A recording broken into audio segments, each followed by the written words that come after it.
Hello students, seventh class की जो history है वो पूरी की पूरी मिडीएवल पीरियड पर डिपेंड करती है। इससे पहले जो आपने सिक्स क्लास में देखा था वो एंशिएंट हिस्ट्री थी, और एट्थ क्लास में जो आप देखेंगे वो मॉडर्न हिस्ट्री होगी, आधुनिक इतिहास।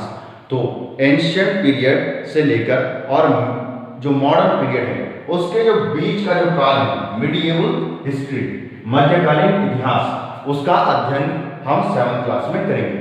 ठीक है, यहां पर हम देखेंगे कि कौन कौन से इन हजार वर्षों के दौरान 8th सेंचुरी से लेकर 18th सेंचुरी तक, इस पीरियड को क्या कहते हैं, मध्यकालीन इतिहास। तो इन हजार वर्षों के दौरान कौन कौन से पॉलिटिकल चेंजेस आए, कौन कौन से सोशल चेंजेस आए, इकोनॉमिकल चेंजेस क्या क्या हुए, इनोवेशन क्या क्या हुए, जिन्होंने ह्यूमन सिविलाइजेशन को एक नई दिशा दी। ठीक है, तो ध्यान से देखेंगे मिडीएवल पीरियड ऑफ इंडिया। ठीक है, मिडीएवल पीरियड आपका दो सब सेक्शन में डिवाइड है, 8 से लेकर और 13th सेंचुरी तक अर्ली मिडीएवल पीरियड, और उसके बाद 13वीं सदी से लेकर और 18वीं सदी तक लेट मिडीएवल पीरियड। तो इन हजार वर्षों के दौरान हुए परिवर्तनों की हम पड़ताल करेंगे। ठीक है, तो आइए देखते हैं क्या क्या चेंजेस हो रहे थे, कहां चेंजेस हो रहे थे।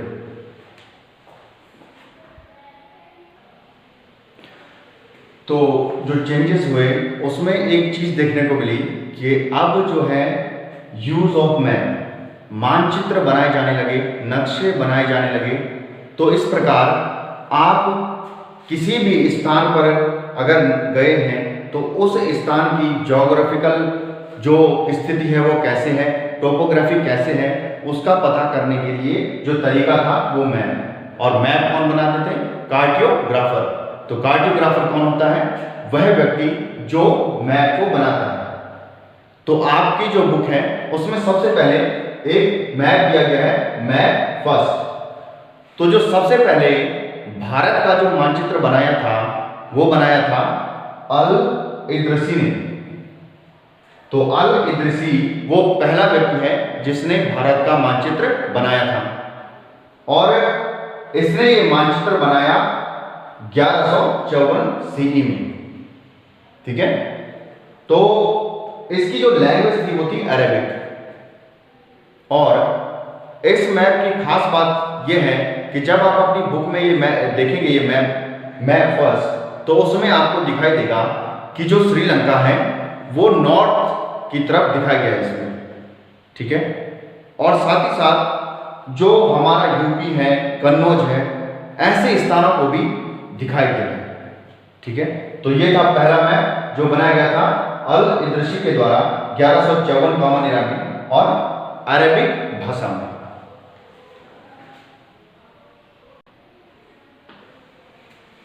तो अल इद्रिसी के बाद जो मैप बनाया गया और जिसका यूज हुआ वो था, बनाया गया फ्रेंच कार्टोग्राफर के द्वारा, फ्रांसीसी मानचित्रकारक के द्वारा जो मानचित्र बनाया गया वो बाद में यूरोपियन व्यापारियों ने भी यूज किया। और देख रहे होंगे आप मैप सेकंड, अगर आप देखें तो वो बिल्कुल आधुनिक भारत का जो नक्शा है उसके बहुत करीब है। ठीक है, तो ये जो मैप सेकंड है वो किसके द्वारा बनाया गया था, फ्रेंच कार्टोग्राफर, फ्रांसीसी मानचित्रकारक के द्वारा। कब बनाया गया था, 1720। तो 1720 में उन्होंने नया मैप बनाया इंडिया का, जिसका यूज किया गया यूरोपियन व्यापारियों के द्वारा। और इसमें जो सबसे इसकी खास बात है, कोस्टल एरियाज हैं डिटेल, जो भी कोस्टल एरियाज थे उनको डिटेल में बताया गया था इसमें। ठीक है, तो इस मानचित्र का प्रयोग किया गया सेलर्स के द्वारा, मर्चेंट्स के द्वारा, ट्रेडर्स के द्वारा। ठीक है, तो ये था मैप। ठीक है,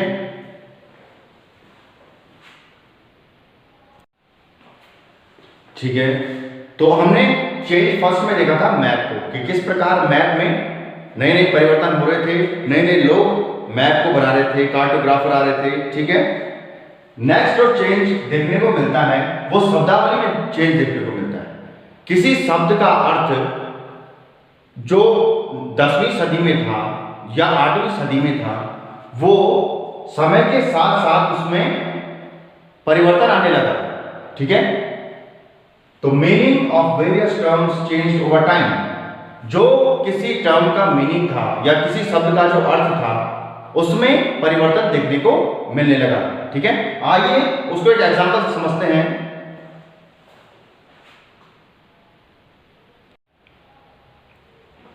तो इस प्रकार meaning of the term Hindustan has changed over the centuries. जैसे जैसे शताब्दियां गुजरती चली गई, जो टर्म है हिंदुस्तान, जो कि हमारे देश के लिए यूज किया जाता है, उसमें भी परिवर्तन देखने को मिलता है।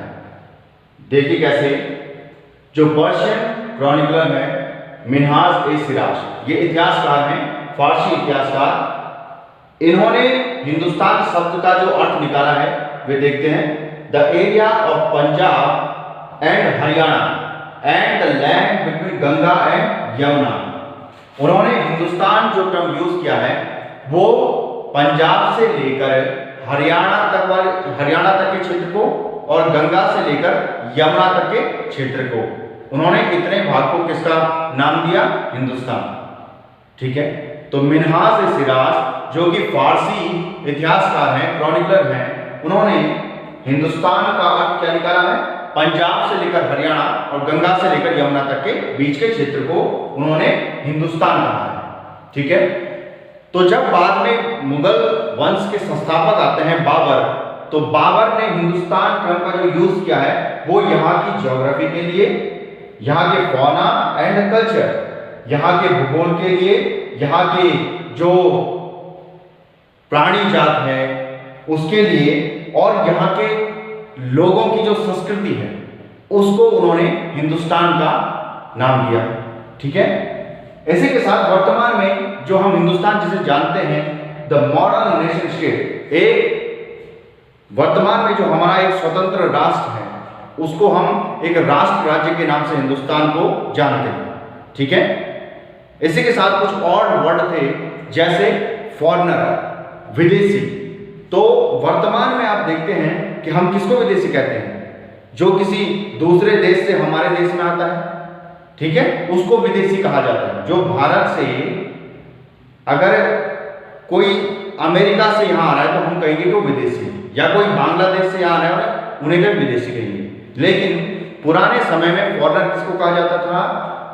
पुराने समय में या अतीत काल में फॉरेनर उसे कहा जाता था जो कि उस गांव से उसका संबंध ना हो, उसका कल्चर एक जैसा ना हो, उसका जो लैंग्वेज है, भाषा है, वो उनके समान ना हो जो वहां रहने वाले लोग हैं। तो इसका मतलब है फॉरेनर वर्ड का जो यूज किया जाता था अतीत में, वो ऐसे व्यक्ति के लिए किया जाता था जो उन्हें अलग सा दिखाई दे या संस्कृति से संबंधित ना हो, लैंग्वेज उसकी समझ में ना आए। तो इसका मतलब है भारत के अंदर ही अगर कोई व्यक्ति किसी ऐसे राज्य से आ रहा है, ऐसे क्षेत्र से आ रहा है जिसको लोग नहीं जानते, तो उसे वो क्या कहेंगे? विदेशी। ठीक है, तो इस प्रकार आपने देखा किस प्रकार जो ये टर्म है इनका जो है शताब्दियों के साथ इनमें परिवर्तन देखने को मिलता है। ठीक है, तो इसी के साथ हमारा ये पार्ट फर्स्ट समाप्त होता है और नेक्स्ट पार्ट में हम इसमें आगे डिस्कस करेंगे। Thank you.